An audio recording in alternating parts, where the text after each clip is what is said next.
afternoon, everyone. So this is just a quick overview of what we're going to talk about today in terms of metadata. This is not going to be a deep technical dive into metadata. It's more,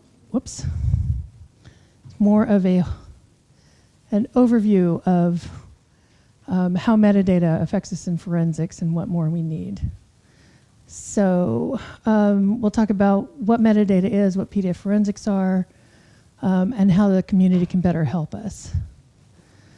Just a quick intro for me. I am currently the product strategy lead at Verisk for digital media, working on images and mostly on PDF. I co-chair the PDF forensics working group along with Patrick. I'm former project leader for PDF UA and the main PDF reference, was at Microsoft for a very long time. And my last few years were focusing on file formats and accessibility.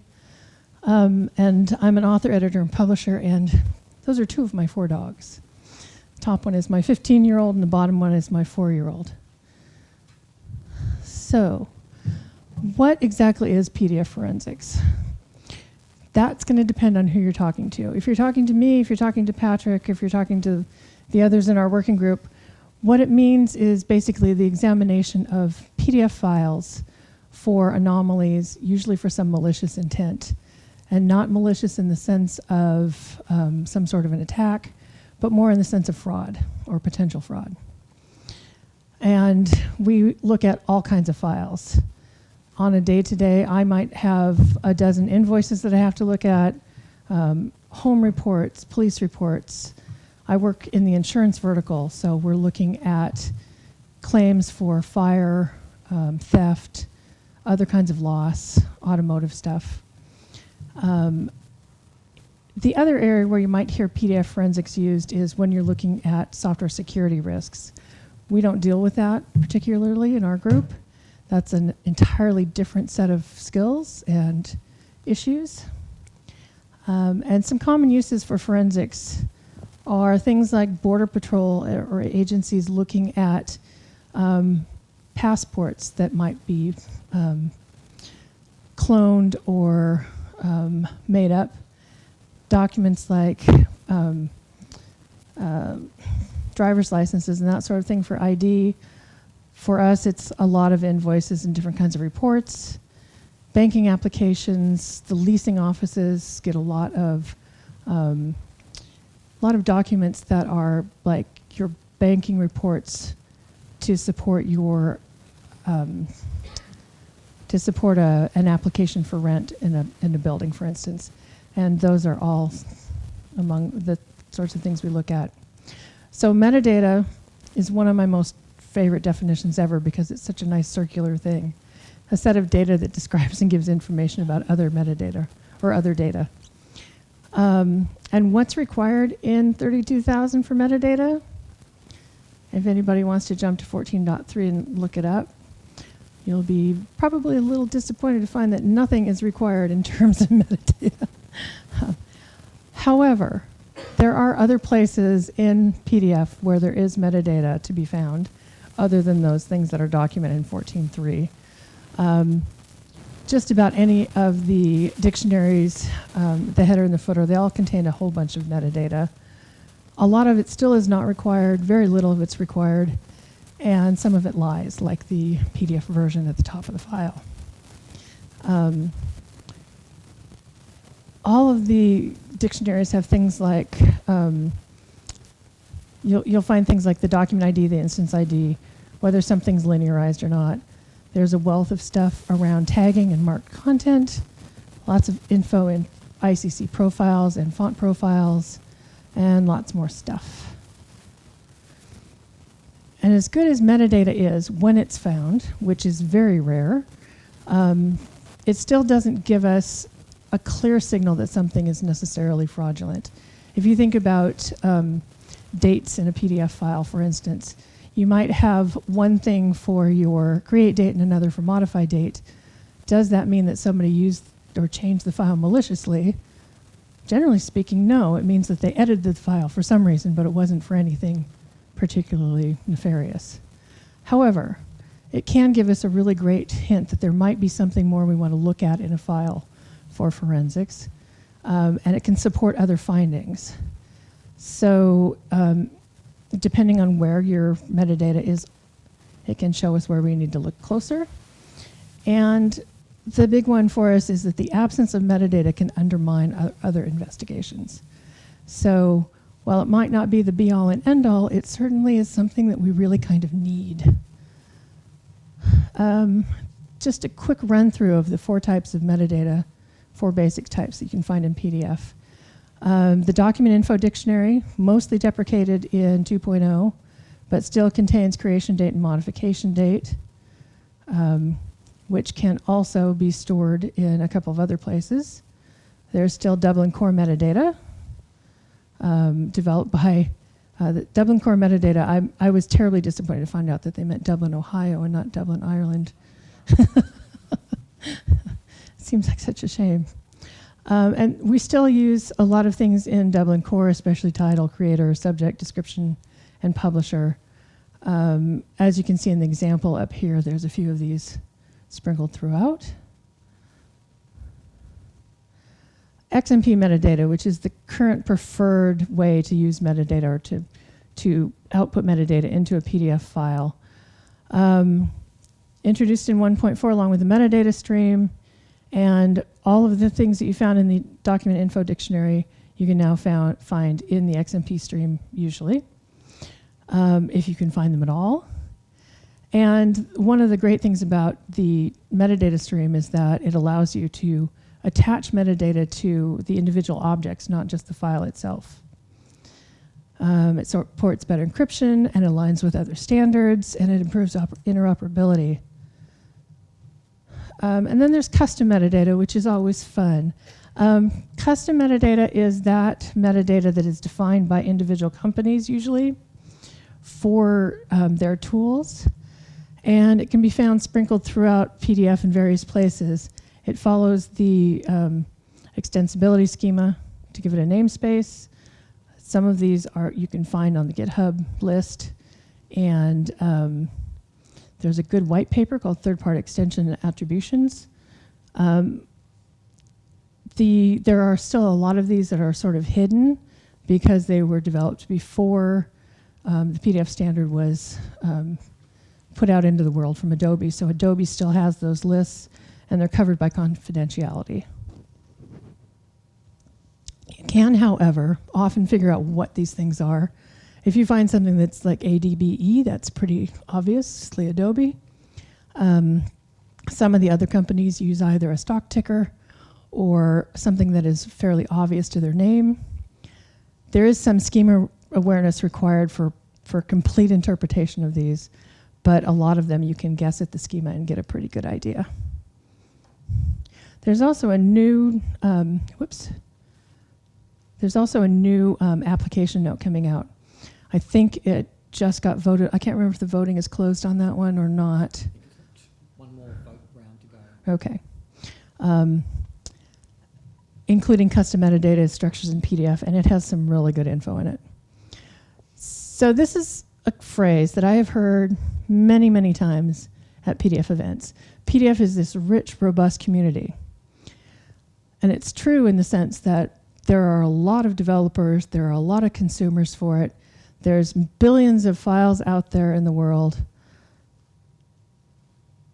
But for those of us doing forensics, PDF is more like the wild, wild west. I mentioned earlier that one of the problems with metadata is that we don't have very much of it in files. Something like only 35 to 40% of files, I believe, have any meaningful metadata in them. Most do not even contain create date and modification date.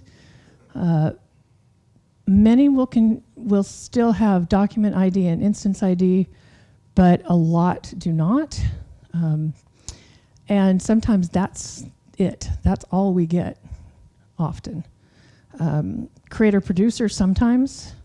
You would think that that would be a fairly easy one for folks to output, but it often is not output. So why is metadata important for forensics?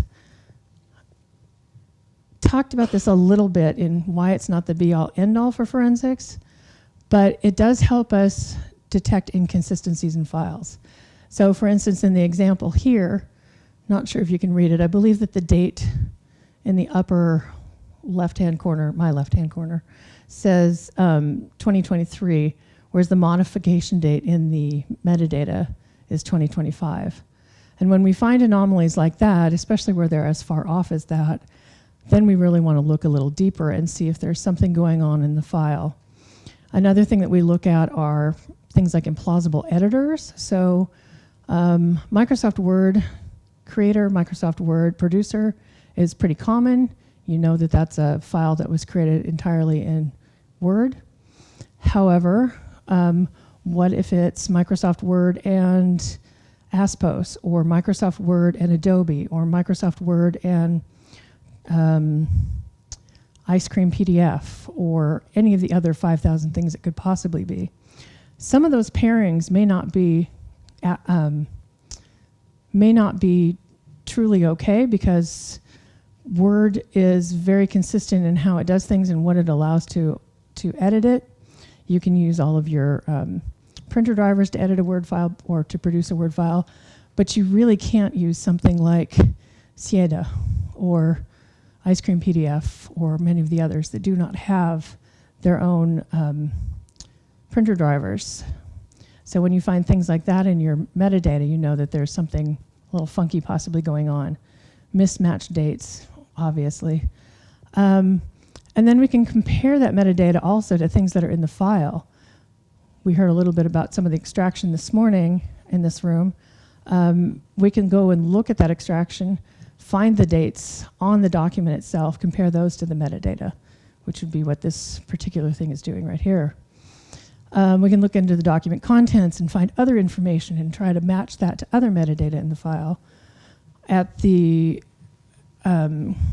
In the insurance industry, we can look at things across an entire claim.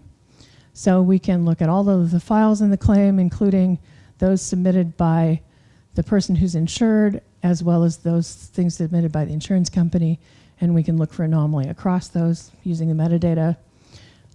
We can look at other related documents, including documents that might be embedded in your PDF. And we can use other resources, things like comparing prices to a national price database would be one instance.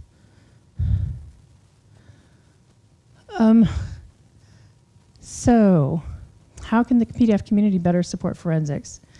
First of all, it would be great if some folks would start outputting some. And I'll dive in a little bit in a minute into what would be sort of the minimum for us in terms of what we'd love to see.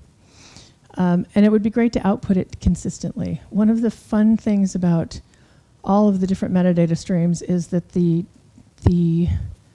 standard ones from Dublin Core, the standard XMP fields all have explanations about what those things are supposed to be. But I think sometimes folks who are writing PDF creators and editors are not actually reading what those definitions say. So for instance, we will often get the producer showing up as either the subject or in the keywords or in the author, where really it doesn't belong there. Although, if you're doing that in your application, I don't want to dissuade you from doing that, because at least then we find some hidden stuff sometimes. It's a little bit handy that people get it wrong sometimes. Be better if you got it right, however. Output when you're editing content as well as when you're creating the files. And don't overwrite metadata that's not yours to change. That's kind of important too. So what metadata, sorry, I keep hitting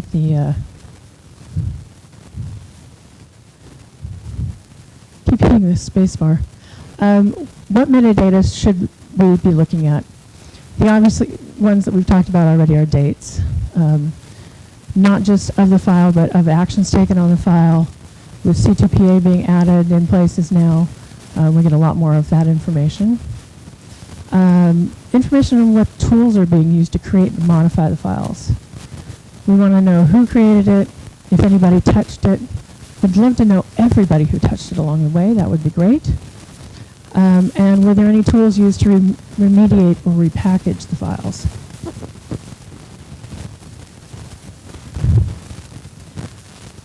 And we want to know about actions that were taken on the file. Was the file scanned? Was it reformatted from some other file format type? OCR redacted, all of that good stuff. Were pages reordered, were pages added, or pages retracted? We want to know about all of the entities contained with the files. Any of the associated files, signatures, fonts, ICC profiles. All of those things have important metadata attached to them that we can use to compare within a file. On their own, they may not mean much, but especially when we can look at the file itself with its contents and other metadata in the file, we can compare those. This list is sort of an off the top of my head list of things that I would love to see in a file every single time. Create date and modify date, creator tool, producer.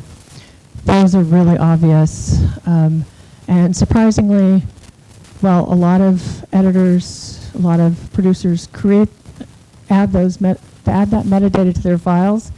There's an awful lot who do not.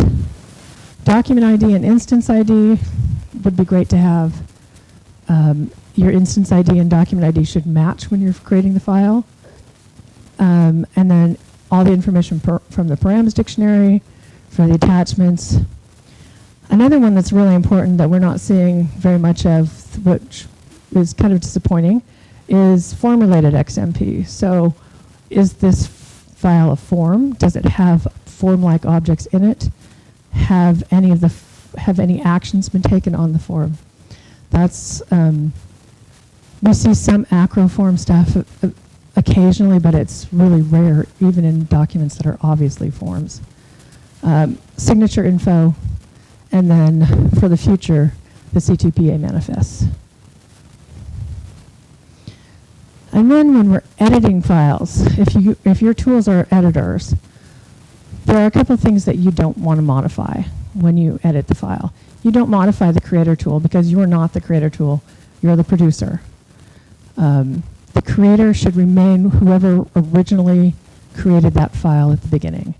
And then you want to increment the document ID, or sorry, you do not want to increment the document ID because that's the number that was associated with the file from the beginning. You want to increment only the instance ID. So you always want to you always want to modify the producer. The producers that I love the most are the ones who say, they leave the original producer's name and then they say modified by and then their tool name. That is really handy information to have. And if it's possible for others to do that, it would be great. Like I said, you want to increment the instance ID, and of course you want to change the modified date to your current date. Why are we getting so much clicking?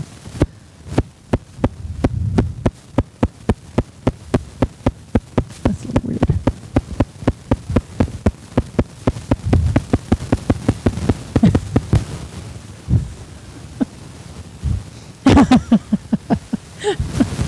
Okay then.